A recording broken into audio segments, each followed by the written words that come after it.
Welcome to the month of September. Oh, we have a great show for you this month because we're going to two brilliant locations. The first one, Hever Castle, of course, is a mecca for Tudor lovers, particularly for fans of Anne Boleyn.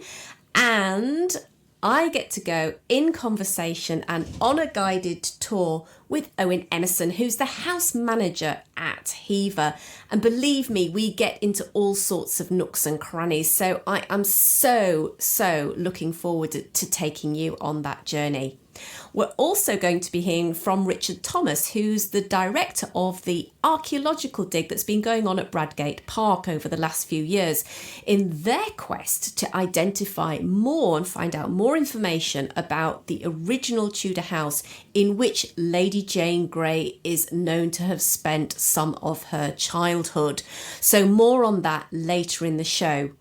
Before we get going though, I just want to remind all you lovely peeps out there that there is now a Patreon programme for supporting this show, should you wish to do so. And there are many different entry levels of sponsorship, starting at just $1 a month. And of course, as a big thank you from me, there's also lots of rewards and goodies on offer. So if you do want to become a patron and support the ongoing development of the Tudor Travel Show, then look out for the green button on the Tudor Travel Show homepage and you'll find out everything you need to know from there. So good, without further ado then, I think it's time to head off to Kent and to Hever Castle. Now, I went down there in August on a really beautiful sunny day to meet up with, as I said, Owen Emmerson, who is house manager at Hever. And we started our discussion about the history of the castle outside the castle in front of that iconic drawbridge and gatehouse before we headed inside to explore all the different rooms of the castle, particularly focusing on how the castle looked during the 16th century. So I think it's time to get straight on over and get talking to Owen right away.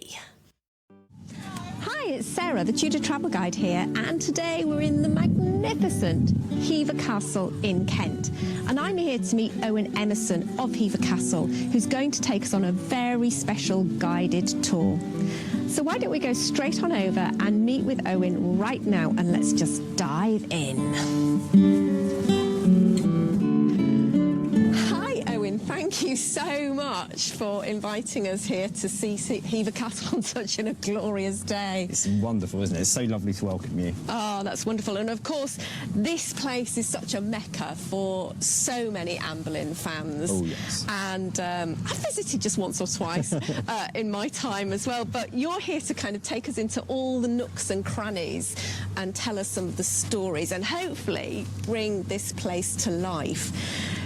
So before we're going to go on a tour of the castle, but before we do that, maybe you could just give us a little potted history of, you know, when was the first castle here? What do we know about that? And take us through the timeline towards the end of the Tudors. Absolutely, right. So we believe that Hever is built around 1271. That's when it's believed to have been built. There is a licence to crenellate, that is to embattle the manor here at Hever in 1271.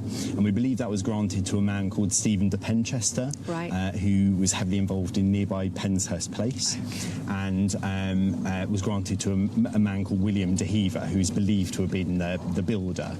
There is some sort of mystery about the origins of Hever. We're hoping to sort of clear that out in the near future. And then the castle goes to a family, a Kentish family called the Cobham family, who are very influential. So we then move into the Tudor period, and who owned the house then? So Hever was purchased by Geoffrey Boleyn, who is Anne Boleyn's great-grandfather. He was a man of relatively low means at the beginning of his life and managed to work his way up through guilds to the position of Lord Mayor of London, and is able to buy this fabulous property for his family seat. And his son William then inherits, and thereafter Thomas Boleyn, who is of course Anne Boleyn's father. And Anne Boleyn, we believed, would have arrived here in around 1505, and this is where she spent her childhood. This is where she spent her formative years, and we'll talk a bit more about where she would have inhabited. And so maybe those some of the spaces. events that occurred when we get inside. Absolutely, yes. That's wonderful. Okay.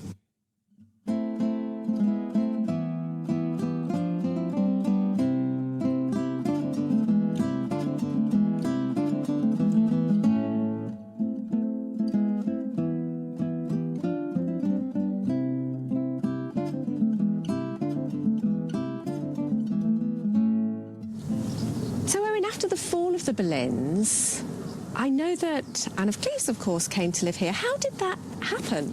So after the fall of the Boleyns and the death of Sir Thomas Boleyn, the property then passes very briefly to James Boleyn.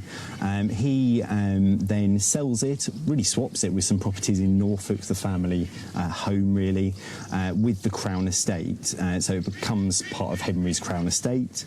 And then after his annulment of the marriage with Anne of Cleves, the property is then passed to her.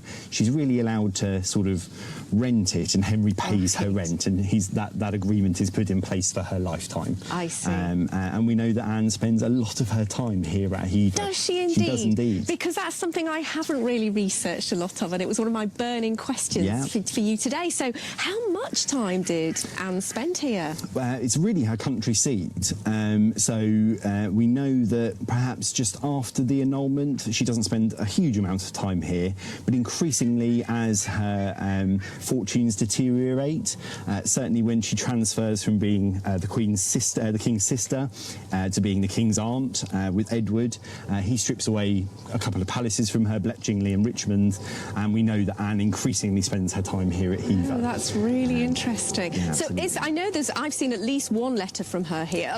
Are there more? There certainly are, and a lot of them are to Cleves. They're actually located in the Cleves archive. Oh, so she's writing home to her That's family right, yeah, at home. absolutely, yeah.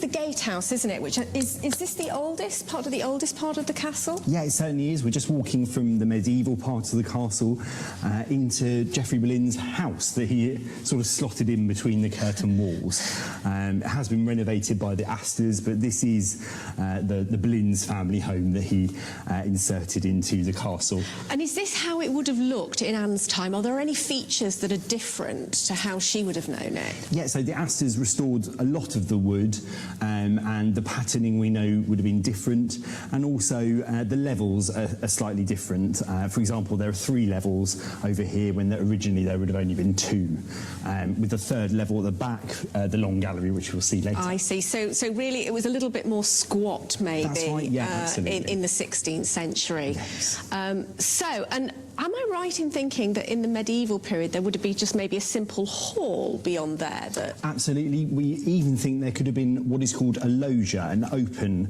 space with a gallery above it. So early long galleries had an open space below them, and then a simple gallery above, which is what we have with the staircase gallery. So there's every possibility this was an open space that we're going into now, and then we'll go into what was the Tudor Kitchens. Okay, well maybe we should go and do that right now. Fantastic. Yeah.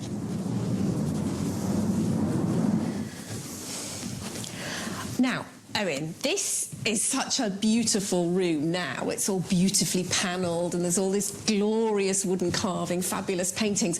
But in the 16th century, this is not how this room would have been at all, is it? Not at all. We're actually in this rather deceptive space at the moment because this was actually the Tudor Kitchens. This is very much a domestic part of the castle, and it certainly wouldn't have been inhabited by the Boleyns themselves, although I'm sure children used to sneak in as children do. Dart around, yeah, absolutely. So in essence, really, my understanding is the Great Hall is beyond us in that direction. There would have been a passage through here into the kitchens, and then the kitchens. You can actually see the passageway still here. Oh, that is the passageway behind that door. We've got some hidden doors here, and so that would have been the passage through into the Great Hall. So we would have had huge, great big fireplaces over here, and this would have been a very, very different space indeed. So would this have been the size of the kitchen, or has it been? It must be because of those thick walls. I can't imagine they. Absolutely. I mean, this is a small family home, so this is precisely the size of the kitchen. It's actually slightly larger than it would have been. Okay. It's perhaps a shame that we don't have the original kitchen still, but we do have this fantastic reception room. I must admit the Astors did do a good job, even though the interiors, aren't authentic. They did a wonderful, wonderful job. They really did.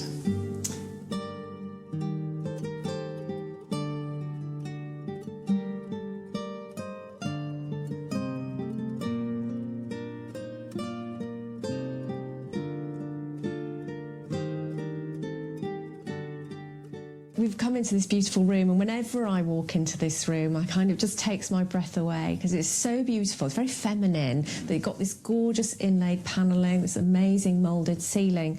But when I was doing my research for Le Temps Viendra and also for In the Footsteps of Anne Boleyn, my understanding was that the family didn't really use this side of the castle. So what do we know about what was here?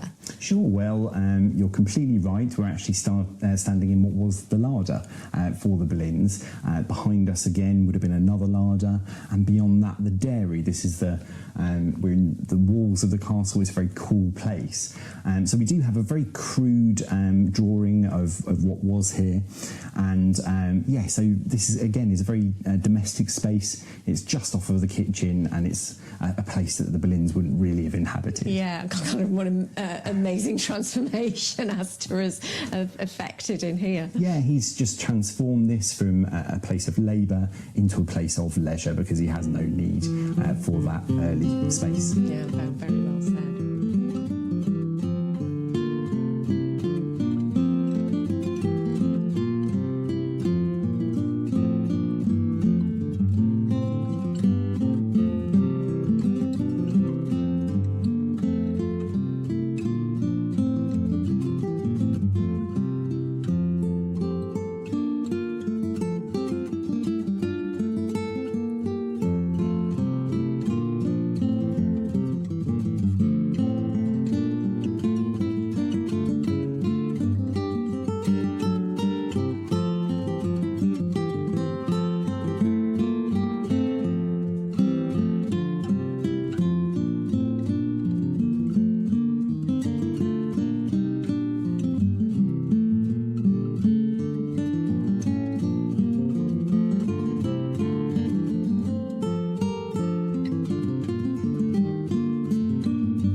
We've come across into this side of the castle, so it's the opposite side of the castle. So are we east, are we west, where are we? We're in the west wing of the castle now, and we've just walked through what is now the library, and that originally would have been the Chatelain's office. I see. We're moving into a very privileged part of the castle. We're now very valued guests because we are entering the private sanctum of the Boleyns. And that was the Chatelain's office in that direction, so that was really the territory of Elizabeth Boleyn. So if her husband was away at court or on diplomatic mission, that's where she would run the castle from. Absolutely, that's where the finances of the castle, the estate was run from, and we've now moved into a private space. We talked about the creation of a private space, and this is the Balloons Parlor.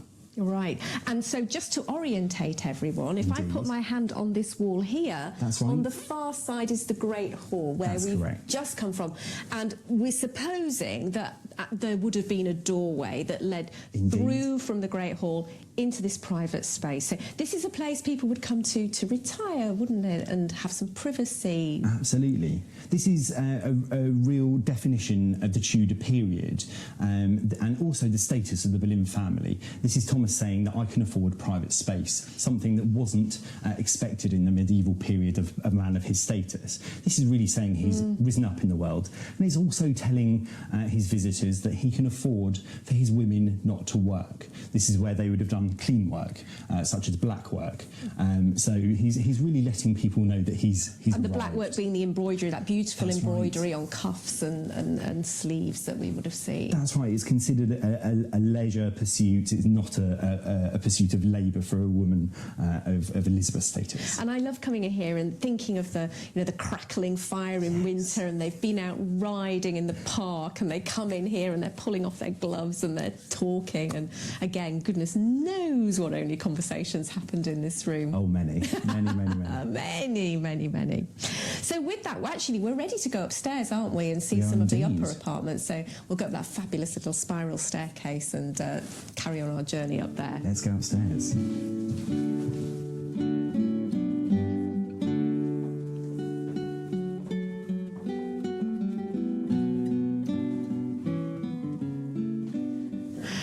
Now, and we've come up those lovely spiral staircase into this tiny little room, but it's one of my favourite rooms because it's Anne Boleyn's bedroom. And the most obvious question is it? Was it? Well, what I can say is it's got a very long tradition of being called Anne Boleyn's bedroom, and it certainly would have been a space intimately known to Anne, because we are now above the parlour, and therefore we are in the Great Chamber. This is the solar, the sunroom, or the private room.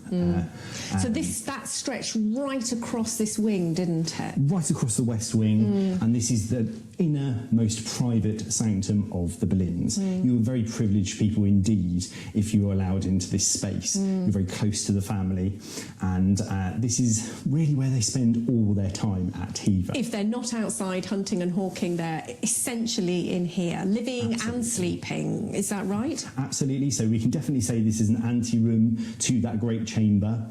But in the Great Chamber, which we'll go into shortly, that is where they did everything, basically. This is their private space. Now, there's a lot of I often get asked questions about where did people sleep, where did Anne sleep, where did George sleep, where did the Thomas and Elizabeth sleep. Now, my understanding is generally in these large open rooms, they didn't have separate bedrooms. You had to be right at the top of the aristocratic heap, if you like, to have separate bedrooms. It would more be like partitioned, and everybody slept in the family slept in one, basically in one space. Is that right? Is that very your much so. understanding? Absolutely. So we talked in the Great Hall about servants bedding down.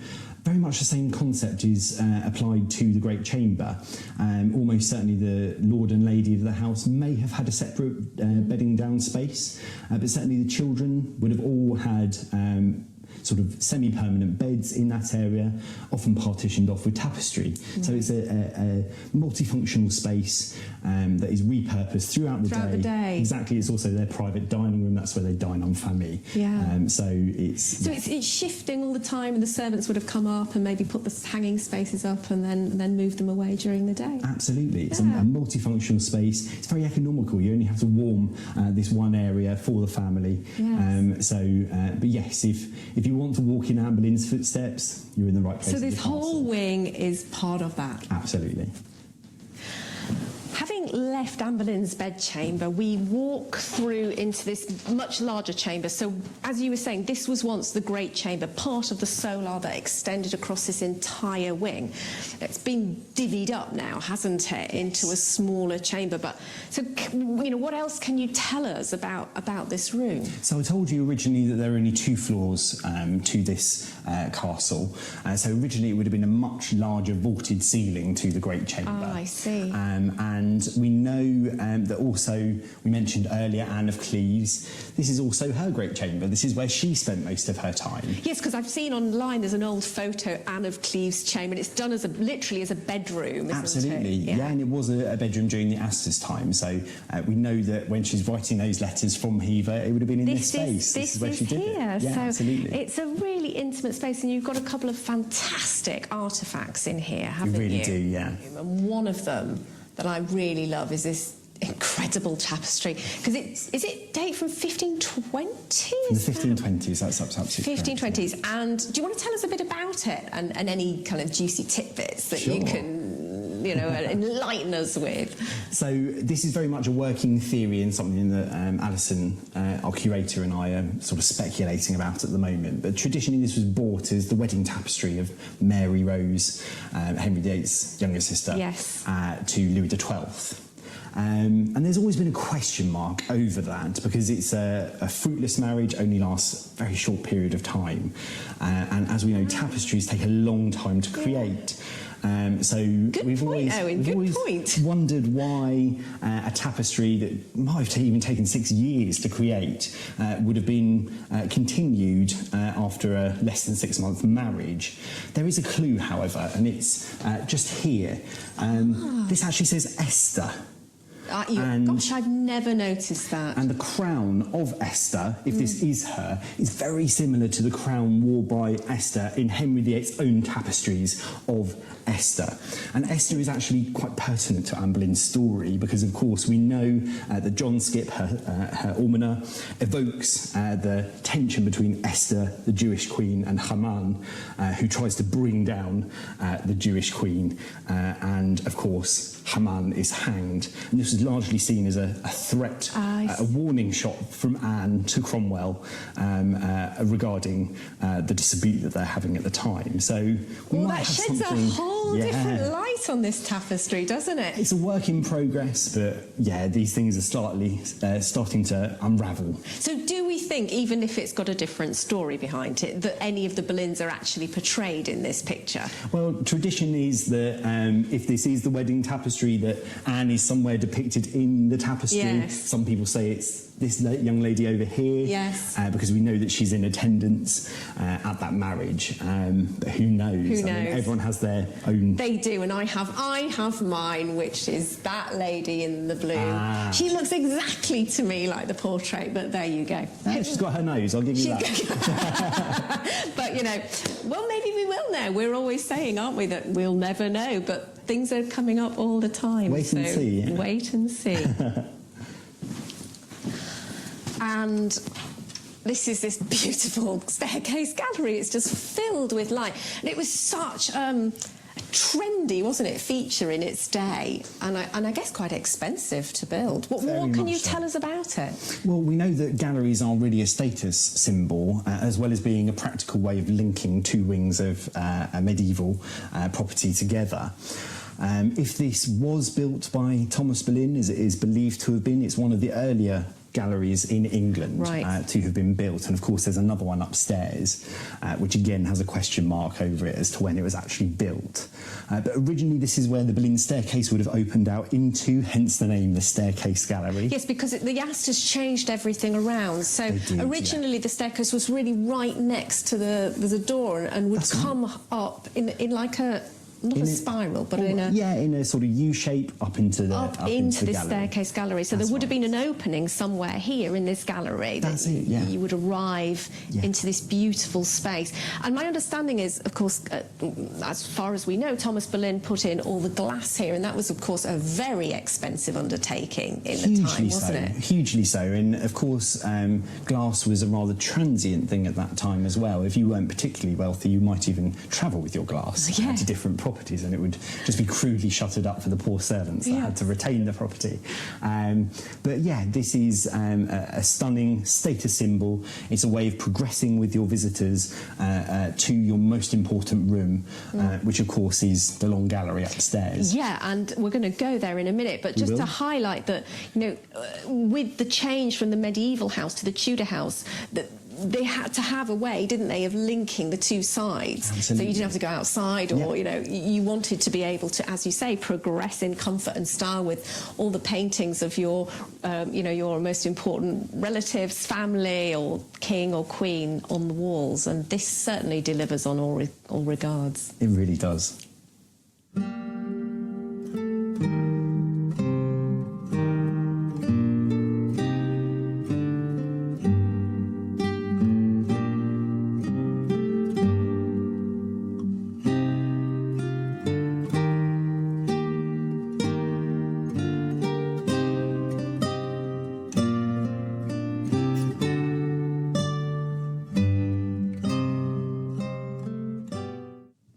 Down the staircase gallery, this brings us back into the east side. We are indeed. The east side. So we've come back across the castle now, and we're in what is called the Henry VIII bedroom, which is a fine-looking bedroom with this really magnificent bed. Absolutely. But I get so many people say to me, did Henry VIII stay there?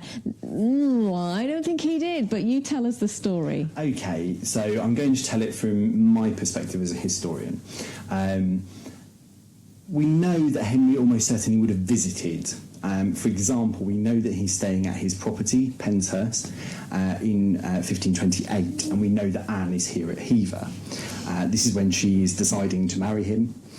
So it's almost inconceivable that he wouldn't have used this opportunity and this more private location to come and visit his sweetheart. But would he have ever stayed at Hever? I'm not so sure. And the reason I say that is because he owns Penshurst Place. He can take most of his court, all of his retainers, all of his security, essentially. And it's only 4 miles down the road, isn't it? Right. Nothing for the Tudor king. So did he stay here? It's possible. We know that Henry does stay at properties of this size, but we also know that he would have stayed in the most important rooms at that time, which of course was the Great Chamber. And we know that the Boleyns have 2 properties, they also have Hever Brocas, so they might have potentially moved out to Brocas, and Henry would have stayed here. So I'm open to the idea. We can't prove it either way, essentially. Yeah, okay. Right. Well, there are lots of myths in Tudor history, and sometimes, as much as we'd like to believe something, we might have to accept that maybe it's just not quite right. Indeed. I mean, it might smack slightly of the so-called Anne Boleyn room in the Queen's house at the Tower of London that was created in the Victorian era to a public who just wanted to see the spaces that Anne was in and really weren't prepared to accept that it didn't actually exist anymore. So when we come and enjoy the Henry VIII bedroom, we really just have to just enjoy it for what it is, which is a fine recreation of a Tudor room. In essentially a Tudor room, but the interiors are probably later. And absolutely. But we've got this great bed, though, haven't we? And that is genuine Tudor. You were just mentioning that to me. What can you tell us about the bed? Yeah, so a lot of research is actually being done by a historian at the moment, someone very famous for researching beds, Jonathan Foyle, and he has, demonstrated that there is actually an ER on the bed. So is that Edward Rex or is it Elizabeth Regina? We don't know yet, but so it's certainly a Tudor bed. So it's and you can see by the carving, it's just full of symbolism. And I'm sure Jonathan's going to unpick that, and it's got a whole story to tell us. Oh yeah, I mean it's all there, ready to be unfolded, as it were. Very good. This has got to be, one of the most beautiful spaces, because it's this gorgeous long gallery here. Of course, totally de rigueur for any Tudor house. So what's the history of this gallery? So we believe it's actually a Thomas Boleyn insertion. This is a huge status symbol. It might be one of the earliest long galleries in the country, actually, in a private house, at least. And this is, the ultimate status symbol. It's also a place of leisure. This is where the Boleyns would have done their daily exercise if the weather was slightly inclement, for example. And it's also a place to hang your most important possessions, your paintings, and display other items of value and of interest to your guests. So it's traditionally thought this is where Henry would have held court when he visited. There are some lovely sketches of him doing so in this long gallery. But yeah, it's a remarkable space. Astor really elevated it with this fantastic plasterwork on the ceiling.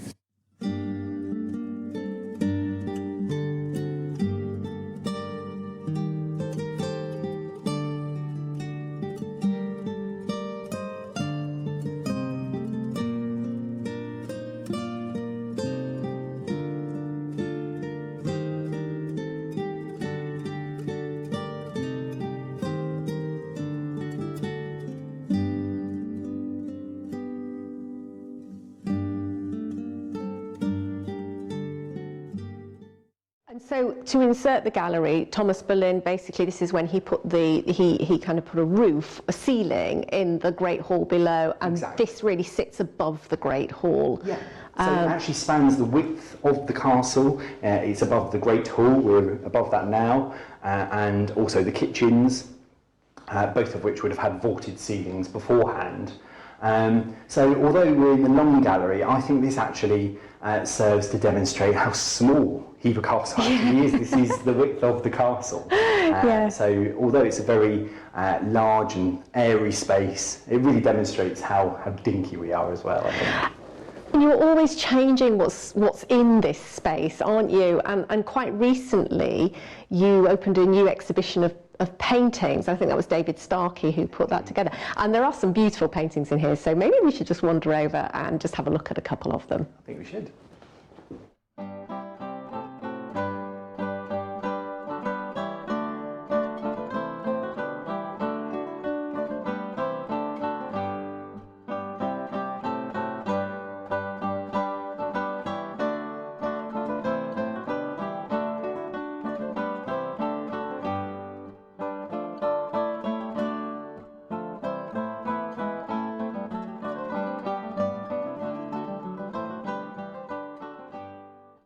And no visit to Hever Castle, of course, would be completely without us coming to look at a portrait of Anne Boleyn. So here is the lady herself.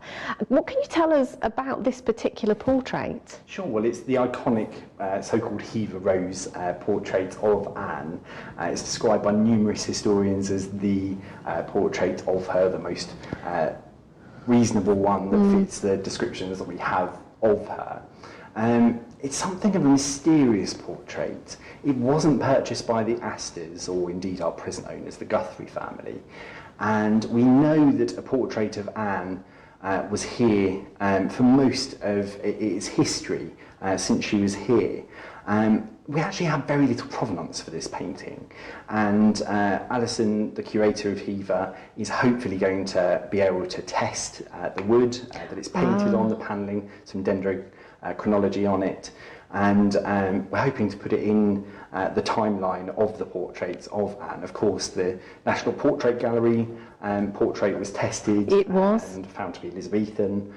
So we're hopeful that ours might be a bit earlier. Oh yeah, well there you go. We're going to have to watch this space, aren't we? Yeah. So yet more really interesting things coming our way. It's all happening here. It's all happening here at Hever. Well, thank you so much, Owen, for showing us around. This has been amazing, and it's so wonderful to finish our little tour here. This is part of the end of the long gallery, isn't it? It's supposed to be very historic. Absolutely. I mean, this is traditionally where Henry was supposed to have held court. It's at the very end of the long gallery, and therefore any visitors to him would have had to process right down to see the man himself. And you can imagine him, can't you, in all his splendour with his jewels, and it must have been amazing. But really, this concludes our tour of the Tudor, particularly the Tudor part. There are other rooms more related to the Edwardian period when the Astors took over and looked after Hever Castle. But so just an enormous thank you from me. But looking forward for people who maybe want to plan a visit here, and I know it's at the top of every Tudor lover's list. What can people look forward to maybe in the year ahead? And any other? We're just coming towards the end of our jousting season, so anyone that wants to come and see jousting, I'd recommend that next year. I mean, it's a fantastic event to come to. Go to our events page. We have an amazing array of events throughout the season, and that concludes with a fabulous Christmas experience here, which I'd love to invite you to come and see. Oh wow. If you'd be interested. I would love to. We'll be right back here. I've never been to Hever at Christmas. I've seen the pictures. It looks amazing. And I think our listeners and those people who may be watching this on YouTube would love to see more of Hever dressed for Christmas. Fantastic. I mean, it's a magical experience. And also, after September, when we are able to announce some of the history, the new history of Hever that has been conducted this year. Yes, because you have been doing some digging, haven't you? And there are absolutely. some interesting things that might be coming our way that we can all salivate over while we wait. Absolutely. We're going to have actually a huge amount to tell you of the history of this place that has never been heard before. And I'm very, very much looking forward to inviting you back around that Christmas period to hear all about Well, this is going to be the best Christmas ever, so I can't wait. Thank you so much. You're so welcome. Thank you.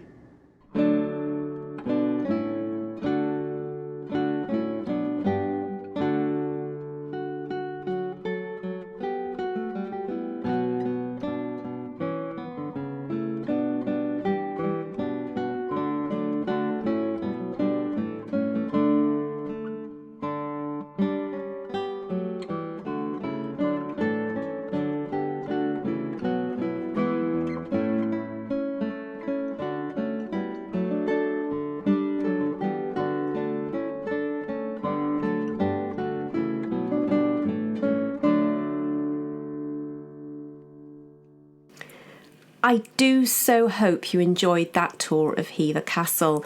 If you've been before, perhaps it brought back many happy memories, and if you've yet to go, I hope it whetted your appetite. But again, a huge thank you to all the staff at Hever Castle, and particularly Owen Emmerson, who was such a fascinating and gracious guide. Do remember that the link to the blog which accompanies this podcast as a transcript plus pictures will be included in the text associated with the show. So with that, I think we are ready to head straight on over to the Tudor Travel Guide news desk and find out just what Tudor news has been breaking in the month of September.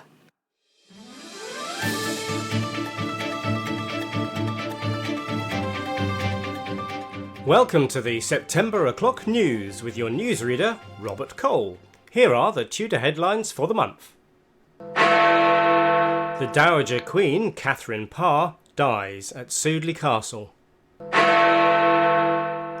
Princess Elizabeth is born at Greenwich Palace. Mary I arrives at Whitehall ahead of her coronation.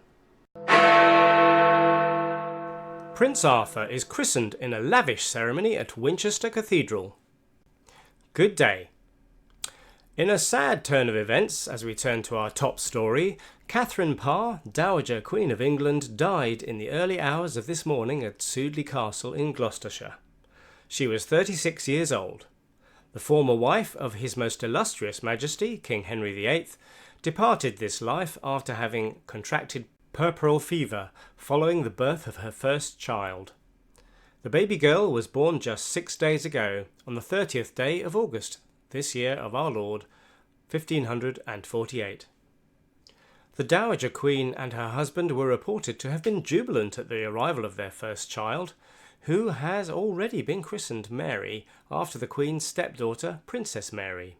However, tragically, the Dowager Queen began to show signs of the dreaded childbed fever 3 days later, culminating in her death early this morning in her privy chambers at Sudeley. In an exclusive interview, we can go over to Sudeley and talk directly to an eyewitness to the whole event, Lady Elizabeth Tyrwhitt, close friend and lady-in-waiting to the erstwhile Queen. Lady Tyrwhitt, thank you for joining us. There must be great sadness in the Seymour household today. Thank you. Aye, 'tis true. People are going about their business well enough, but the house is heavy with grief. Her Grace was a most gracious and beloved mistress, and it is true to say that many tears have been shed at her passing. You have been close to the Queen during her confinement. What can you tell us about the Dowager Queen's last days? As you've rightly said, by the grace of God, Her Grace was delivered of a healthy daughter some 6 days ago. Mayhap it was not the son that both desired, but Sir Thomas and my lady were both delighted by her arrival, and all seemed well with Her Grace, at least to begin with. Then on the 3rd day, as is oft the case, the fever came, and my lady complained of feeling weak. At first Sir Thomas brushed the symptoms aside, and I think he did not want to believe the grave danger facing his wife. But the other ladies and I, well, we know the symptoms all too well. We have seen it before. And how did those symptoms progress? With headaches and fever mostly in the beginning. One minute Her Grace would be fiery hot, and then the next shivering with cold.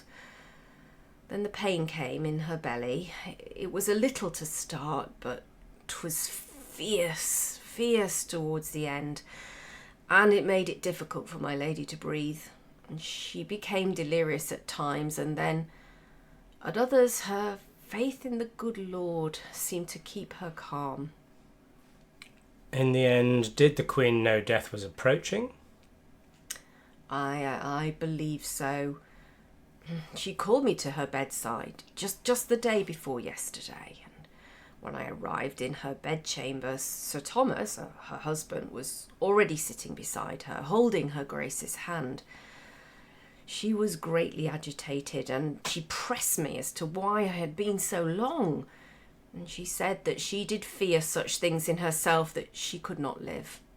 Well, I tried to soothe her fears. I did not want to see her so aggrieved, yet it mattered not what I said. Her Grace, she became ever more fretful, and she declared that she was not well handled, and that those that cared for her did care not, and that in fact they stood laughing at her grief. And as God is my witness, she glanced at Sir Thomas as she spoke those words. And Sir Thomas, how did he reply? He denied it, as he would. He used many sweet words to pacify her. He even laid down on the bed next to my lady, but it did naught but disquiet her further. I swear to you that she declared she'd wished to see her physician the day she was delivered, but dare not, in case she displeased him. Meaning? Meaning that she was scared of her husband's jealousy.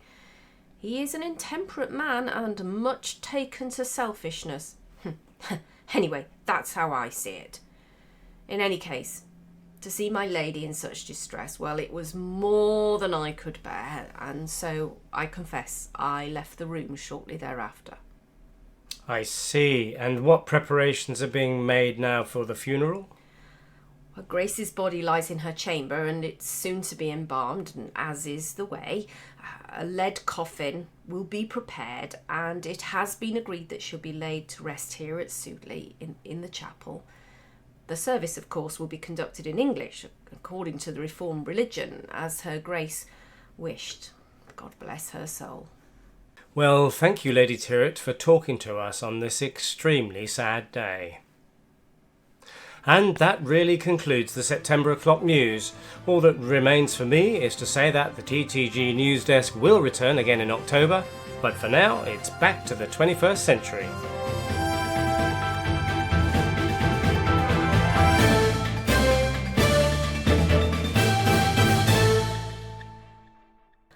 Does anyone not love Catherine Parr? I know I'm a big fan of hers, and just what an extraordinarily sad day that must have been at Sudeley. Of course, she remains now the only English queen to be buried in private land, and of course you can see her tomb at Sudeley Castle in Gloucestershire, and if you've never visited before, then make sure it is absolutely on your Tudor itinerary. Good, so now for something completely different. earlier this year, I headed north from where I live to Leicestershire, to Bradgate Park, where you will find the remains of Bradgate House. Now, this, of course, was the family home that Lady Jane Grey grew up in. It is now in ruins, but over the last few years, it has been the focus of an archaeological project by the University of Leicester to learn more about the original Tudor house. This year was set to be the final year, and I headed along there to meet with Richard Thomas, who was director of the dig there at Bradgate Hall, to find out exactly what they had found out. So I'm here with Richard Thomas, who's the co-director of the Bradgate Field School, and we're here at, within the ruins, in fact, of Bradgate Hall in the glorious Bradgate Park just outside Leicester. And I'm here, Richard, aren't I, because you're at the end of a 5-year dig to try and get to the bottom of the truth of what the original buildings here were actually like. Yeah, so we've been excavating here since 2015, and we've been actually excavating inside the house for 3 seasons now to try and understand a little bit about Bradgate House and about how it changed over time. There's a traditional narrative about Bradgate House that it was built somewhere between 1499 and about 1520 by the Grey family. The Grey family are a local aristocratic family. They have an old hall out in Gruby, which is a village just on the other side of the park, and they start rebuilding the Gruby Old Hall, and then they suddenly abandon that rebuild and come here and supposed to have built a brick-built, unfortified, stately home, effectively, in the middle of one of their deer parks. So the Bradgate Park had been part of the family since the medieval period. But they decide to come here and then they expand the park. So the current extent of the park represents the limits of the park, 840 acres that it was when the Grey family moved here. They cleared the village of Bradgate. There's a medieval village of Bradgate, so they got rid of all the villagers because obviously they don't want peasants spoiling the view of their lovely new home. And they built this brick-built house right in the middle of the park. And it's always been thought that the brick structures that are standing now were part of that first phase of building, that the house was a Tudor courtyard building and represented one of the first unfortified brick-built buildings of its kind anywhere in England. And the structure, if you can sort of visualize, of the house is you walk into a large courtyard. On your left-hand side you have the service end, so you have the kitchens, you have the bakery, you have the servants' hall. In the middle, at the back you have the range, which contains this kind of really elaborate great hall, and then on the right-hand side you have the domestic space. And so it's thought that this is more or less what we see now, what we see standing, is what was thought to have been. And how much would you say, kind of in percentage terms, you know, we're surrounded by ruins here at the moment, how much would you say is left of the original house? Oh, so we know that the whole house is abandoned in the 18th century. 1739 it's abandoned. By 1789, so 50 years later, it's described as ruinous. So a lot of the upstanding structure has gone.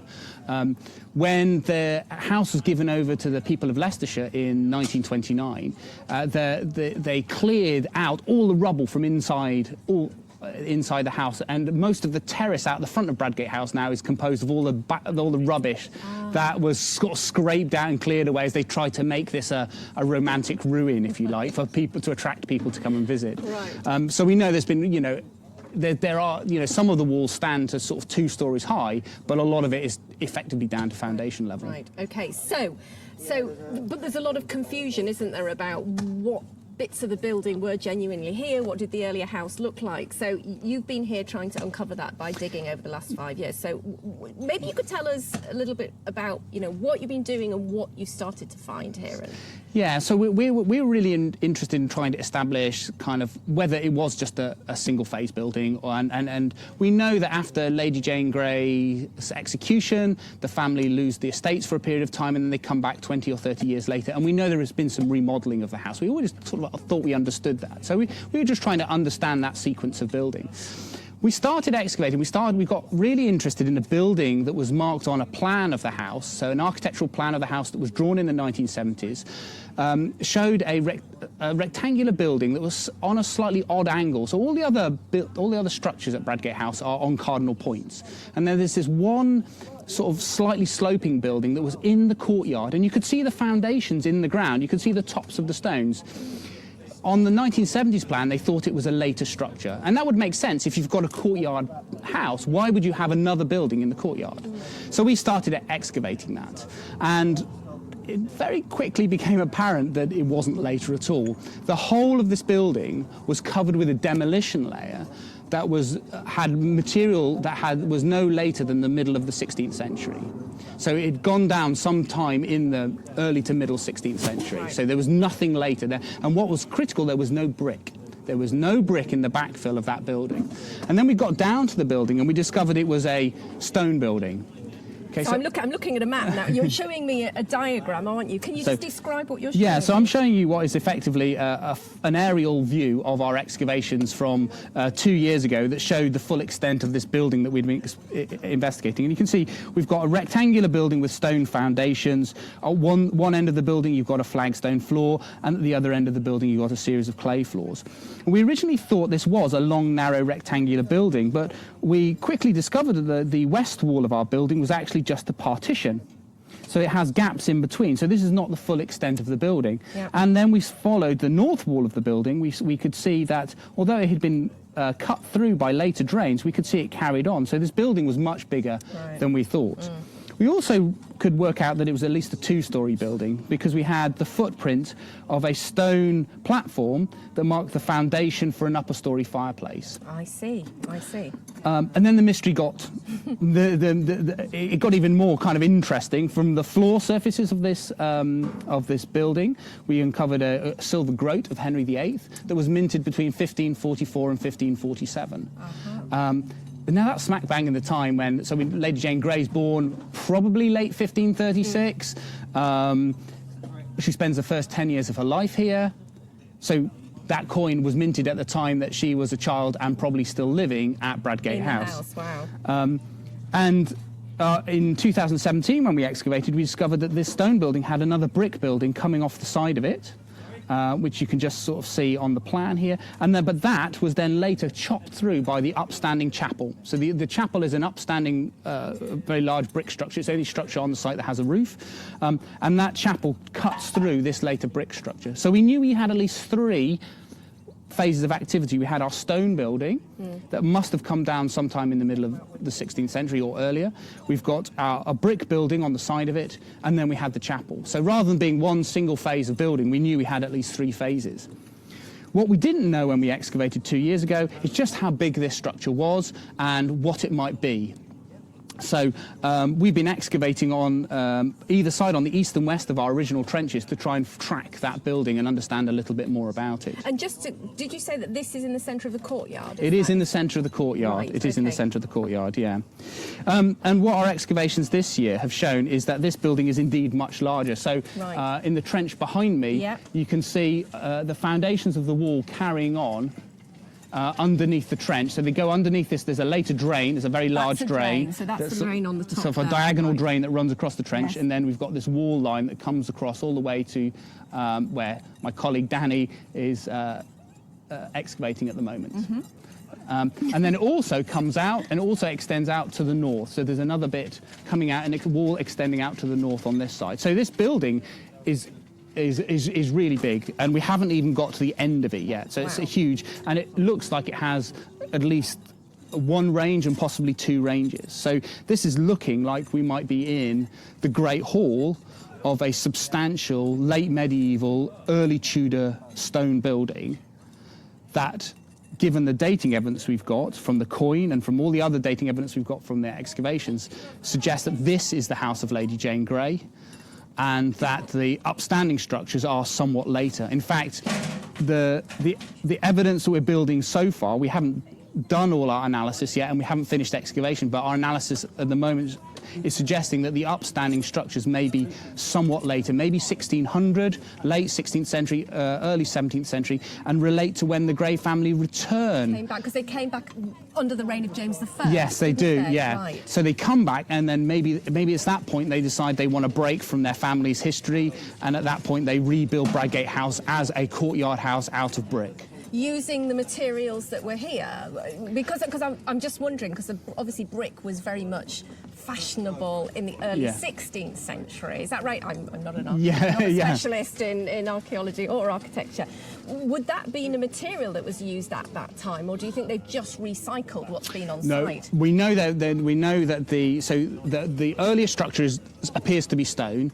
When we come back and build this brick structure, we're fairly certain that they're extracting the clay locally. There's a field just on the other side of the park called the Dumples. It's called the Dumples because it has lots of pits in it from all the clay extraction, and so we think they're firing the bricks locally and bringing them up to site and building them here. Wow. So yes, I mean there are some earlier brick structures that we've uncovered below the ground. But I think the upstanding brick structures probably do date to that late 16th century and the return of the Grey family to their estate. Because there's no records, are there? There's no actual there's not a lot of documentary proof from the original building here. So you have to base everything on what you're literally finding, the physical evidence that you're finding in the ground. Is that right? Yeah, that's absolutely right. So we've got some really lovely illustrations of Bradgate House from about 1700. So that shows the very sort of late stage. I think that house is abandoned in 1739. So it shows the very sort of the house at its perhaps is most at its peak really before they start abandoning it. But we don't have any illustrations, and the only documentary record that we have around the time that Bradgate House was supposed to have been constructed is John Leyland. So John Leyland is an antiquarian. He's tramping around England describing different sort of historic and archaeological sites as part of his itinerary. And so sometime in the 1530s, he comes to Bradgate and describes it as a fair park and lodge. He doesn't describe it as a brick building. He doesn't describe it as a palatial house. He describes it as a lodge, which is perhaps more in keeping with what we're finding under the ground. So it's there isn't much in the way of written sources, but what we can do is we can kind of go back to the ones that we do have and reevaluate their significance in the light of what we found in the ground. So really you're rewriting the history books here. Everything we see around us is probably not the house that we've been thinking it is. Yeah, the guidebook writers are going to be in business for Bradgate Park, I think. I definitely need to go back and rewrite my blog, that's for sure. So what happens from here then, Richard? So we finish excavations next week. We'll backfill all the trenches. All the finds will go back to the university. We'll spend some time pulling them all together. So we're going to be pulled together all 3 seasons of excavations in the house together, and we'll be writing those up for publication. All the finds will be going off back to the local museum, and hopefully will be loaned back to the park so they can put some on display here in their visitor centre. Yeah, and so we just need to keep our eyes and ears peeled and see what transpires and what final conclusions you come to. Yeah, absolutely. We have a Facebook page for the project, so it's facebook.com/Bradgate Park Field School. Great. And while we're excavating, we post most days about what we're discovering, and as we go in through post-excavation as well, as we're writing up our reports, we're posting news and information that as we're learning more about the evidence that we've been uncovering.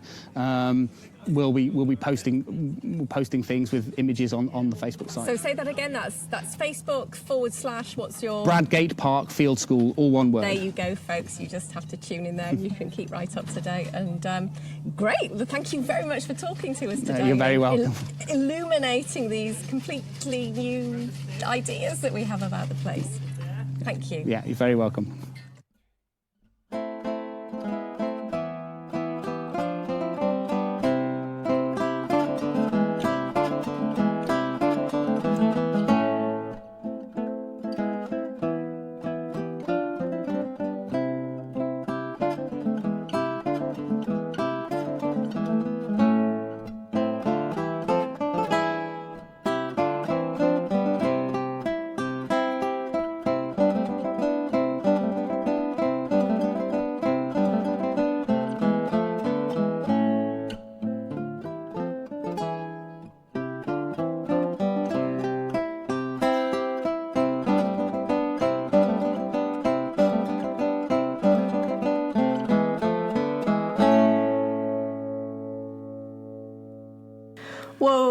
So that's one of those moments where we're just going to have to change our mind about what we think we knew about Bradgate Park and the house in particular.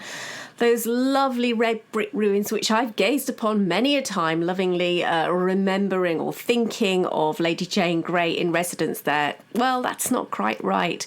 That old house lies beneath the earth. But nevertheless, the truth will always out. At least I hope so. And it looks like we're starting to get closer to the truth about what the original house that Lady Jane Grey grew up in was actually like. And I look forward to hearing about how this develops in the future. And of course, if I hear anything, you guys will be the first to know. So that does bring us to the end of today's Tudor Travel Show. I do hope you've enjoyed it. We've been to 2 fascinating locations, and I really hope you've loved the journey. So remember also, if you want to support the Tudor Travel Show, you can become a patron, and you do so by looking out for the Become a Patron button on the homepage for the Tudor Travel Show. And there's all sorts of different entry levels that you can sponsor the programme through, and at each level there's all sorts of different rewards and thank yous from me for becoming a sponsor of the show.